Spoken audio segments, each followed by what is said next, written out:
करणी काढण्यासाठी नरबळीचा सल्ला, विट्यात तिघांविरुद्ध गुन्हा। सांगली जिल्ह्यातील विटा इथं अंधश्रद्धेच्या नावाखाली एका कुटुंबाची शारीरिक व आर्थिक फसवणूक केल्याचा धक्कादायक प्रकार उघडकीस आलाय। आमच्या अंगात छत्रपती शिवाजी महाराज संचार करतात, ते तुमच्या घरातील सर्व संकट दूर करतील असं सांगून संबंधित कुटुंबाला विविध उपाय करण्यास भाग पाडण्यात आल्याचा आरोप आहे। या प्रकरणी पीडित महिलेच्या फिर्यादीवरून महेश बाबर राहणार भवानीमाळ विटा, संकेत निकम राहणार घोगाव तालुका पलूस, सध्या राहणार भवानीमाळ विटा आणि सूरज उपाध्याय राहणार विटा या तिघांविरुद्ध विटा पोलीस ठाणे इथं गुन्हा दाखल करण्यात आला आहे। तक्रारीनुसार संबंधित आरोपींनी करणी काढण्यासाठी विविध अघोरी उपाय सुचवले। यामध्ये नरबळीचा उल्लेख केल्यानं परिसरात मोठी खळबळ उडाली आहे। आरोपींनी अंधश्रद्धा पसरवत पीडित कुटुंबांची मानसिक, शारीरिक आणि आर्थिक फसवणूक केल्याचा आरोप करण्यात आलाय। या प्रकरणाची गंभीर दखल घेत पोलिसांनी तिघांविरुद्ध विविध कलमान्वये गुन्हा दाखल केला असून पुढील तपास सुरू असल्याची माहिती पोलीस निरीक्षक धनंजय फडतरे यांनी दिली आहे। गुन्ह्यामध्ये विट्यातील कडेश्वर धाम या ठिकाणी प्रचंड प्रमाणात लोकांची आर्थिक फसवणूक व त्यांना भीती घालून त्यांच्याकडून वेगवेगळ्या प्रकारचे अघोरी कृत्य करण्यास भाग पाडले गेले आहे। यामध्ये माझी सर्वांना विनंती आहे की यामध्ये पीडित अजून कोण असतील तर त्यांनी येऊन आम्हाला भेटावं व त्यांच्यावरती कारवाईसाठी आम्ही पोलीस प्रशासनासोबत आम्ही तुम्हाला न्याय मिळवून देण्यासाठी आम्ही तिथं नेहमी सदैव तत्पर राहू।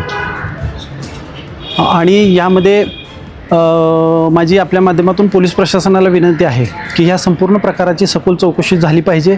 यामध्ये सगळ्यांचे आर्थिक व्यवहार तपासले पाहिजेत व जे नागरिक जे लोकांचा ओघ जो म्हणजे या तक्रारीसाठी येणार आहे याबाबत सगळ्यांना पोलीस प्रशासनाने न्याय द्यावं ही विनंती करतो। नमस्कार। विटा पोलीस ठाण्यामध्ये एका पीडित महिलेने जादूटोणा कायद्याअंतर्गत एक तक्रार दाखल केलेली आहे।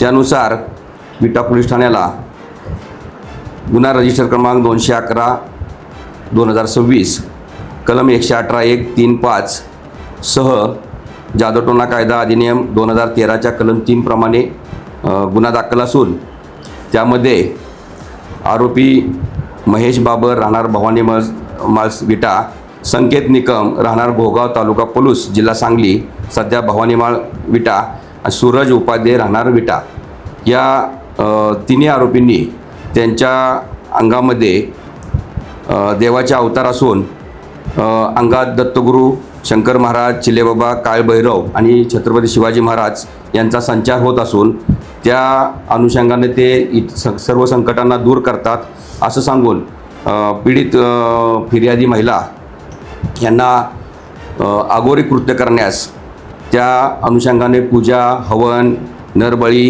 गर्भपात असे करण्याचे सल्ले देऊन त्यांच्या पतीला या अघोरी कृत्य करण्याच्या ह्यानं वेटाच्या कातीनं दुर्गाष्टमी आणि काल अष्टमीच्या वेळी मारहाण केलेली आहे आणि त्या होम हवन आणि अघोरी कृत्याकरता खर्च म्हणून पैसे देण्यास भाग पाडलेला आहे। याबाबत गुन्हा दाखल झालेला असून तिन्ही आरोपींना विटा पोलीस स्टेशनकडून अटक करण्यात आलेली आहे।